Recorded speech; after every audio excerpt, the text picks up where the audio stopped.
how did you navigate your identity while coming up through the like Oswego school system? Yeah, that was a difficult. I mean, I was also very reserved because, like hypervisibility is kind of a thing. Like I was usually the only black person in most settings. So,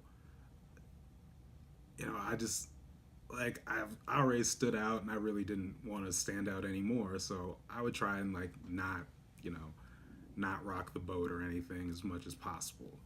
And you have instances where that ended up leading to like clashes with my parents, and once again, my mom in particular, just because like she was in education, so she knew exactly like the consequences of what was happening, and she wanted to know more of like these things happening in school. Where I was like, no, please don't. I don't want you to talk to the teacher. Please don't do this. Please Wow. don't. You know, even though like things that I look back now, it's like, oh my god, like those were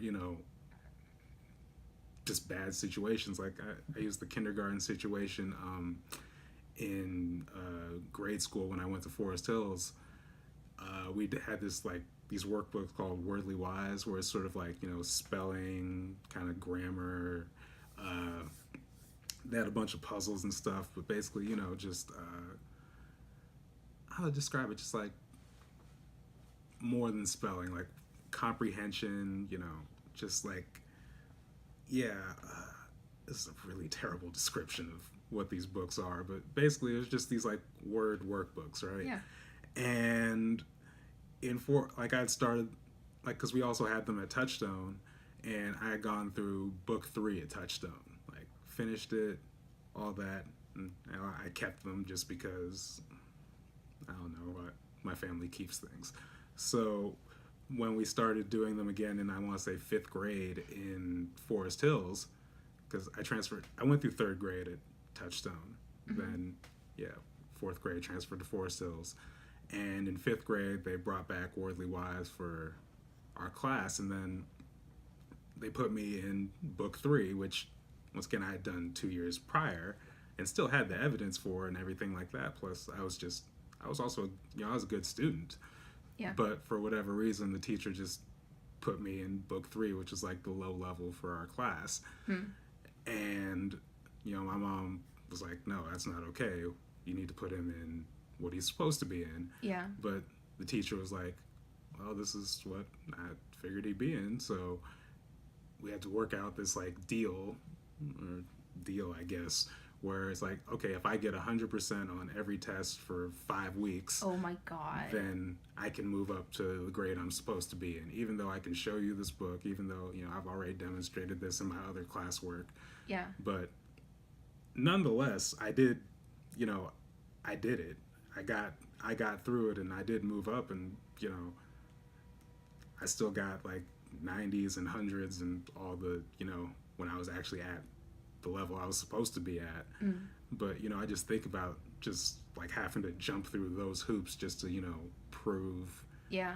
your And your mom understands, like, all right, we have to do this now because it's going to be like every single step. There's going to be like, they're going to try to erode your progress a little bit. So, like, every time you have to, like, do it.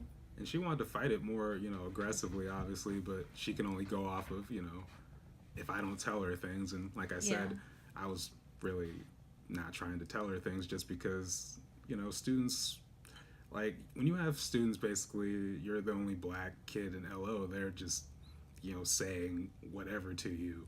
Some of it, is more innocuous. Some of it's just like, not to get fast forward to like later into high school, but like everyone used to think it was just the funniest joke ever. It's like, oh, you only got here because of affirmative action, or like, okay, that's not how public school works. Yeah. Number 1. Yeah, what the fuck?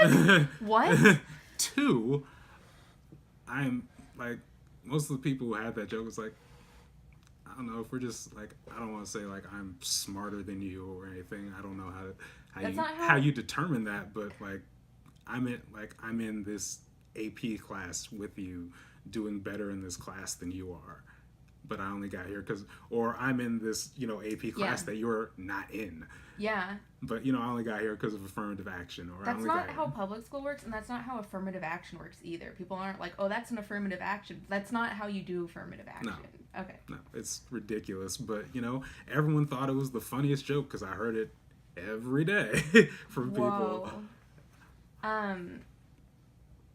Oh, so this thing with, like, testing, having to take a test to, like, be using the right workbook. Mm-hmm. You were in, like, 3rd or 4th grade?